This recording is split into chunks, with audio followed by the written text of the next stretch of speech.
Voyez. Bruno, la musique avec pas mal de nouveautés. Oui, notamment Lara Fabian qui est de retour avec un nouvel album en anglais. C'est son 3e album en anglais.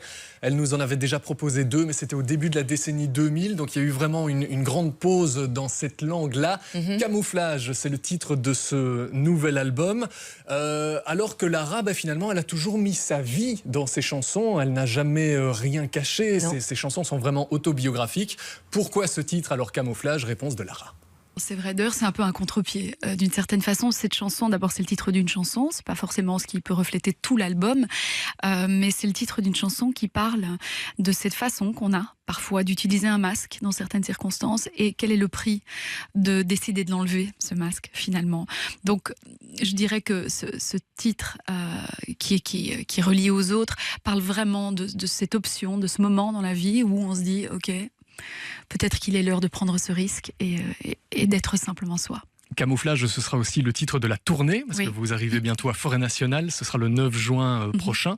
Sur scène, on ne peut pas se camoufler, c'est la vérité nue, là. Oui, absolument. Après, il y a énormément de possibilités, de filtres que l'on peut utiliser pour dévoiler les choses petit à petit, mais c'est certain qu'on les dévoile et qu'à un moment donné, on est vraiment à nu avec le public. Lara Fabian sans camouflage, comme dans le 8-9. Oui, c'est vrai. Elle a dit, non, moi je ne vais pas maquiller. C'est tout à son honneur, oui, tout à fait. De ne pas arriver hyper maquillée, hyper coiffée. Voilà, il ne faut pas toujours céder aux diktats de l'image. Sarah, vous allez faire ça bientôt aussi. Je suis un peu obligée, moi, vous voyez, parce que je me lève peut-être un petit peu plus tôt qu'elle.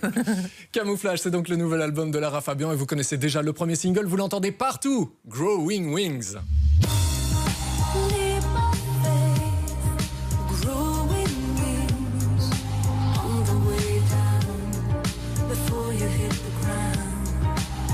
Et c'est un nouveau son pour Lara Fabian, c'est la Lara Fabian version 2017, un son qui est davantage atmosphérique avec des touches électro aussi sur cet album et ça c'est nouveau pour Lara Fabian. Oui, j'étais prête à ça, j'étais prête à faire ce style de musique qui est bien de mon époque, bien de mon temps, un peu plus électropop que ce que j'ai fait jusqu'à présent.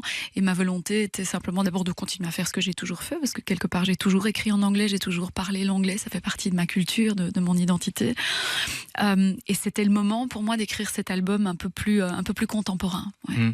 Oui, et il y a toujours eu des titres en anglais, même des singles là sur les dernières années, parce qu'on sait que vous parcourez le monde, vous êtes sur les scènes du monde entier. Finalement, le lien, il n'a jamais été rompu avec cette langue-là. Mais c'est vrai d'abord de par ma naissance. Je rappelle souvent que mon grand-père est américain, et ça c'est vrai qu'on n'en parle pas parce qu'on se dit tiens, elle est belge notre Lara, donc c'est vrai. Mais non, il était de Chicago, du côté de ma maman.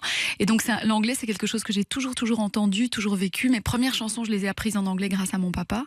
Et puis tout doucement, dans ma vie, ça a fait son chemin. Un jour, j'ai été vivre au Canada. C'est un pays où on parle plus qu'un petit peu d'anglais.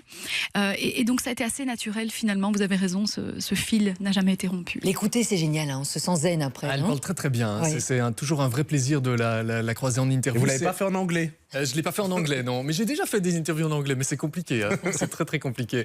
C'est un album de transition pour Lara Fabian qui essaye d'emmener son public ailleurs et le pari est plutôt réussi. Ça va lui permettre aussi, cet album en anglais, de parcourir les scènes du monde entier. Ce qui est déjà le cas, mais elle pourra le faire encore plus. Et c'est l'une des rares artistes à chanter en français aussi, dans le monde entier. Bah oui, Je t'aime, par exemple. Oh là là, quel massacre. Non, mais on va pas crier. Non.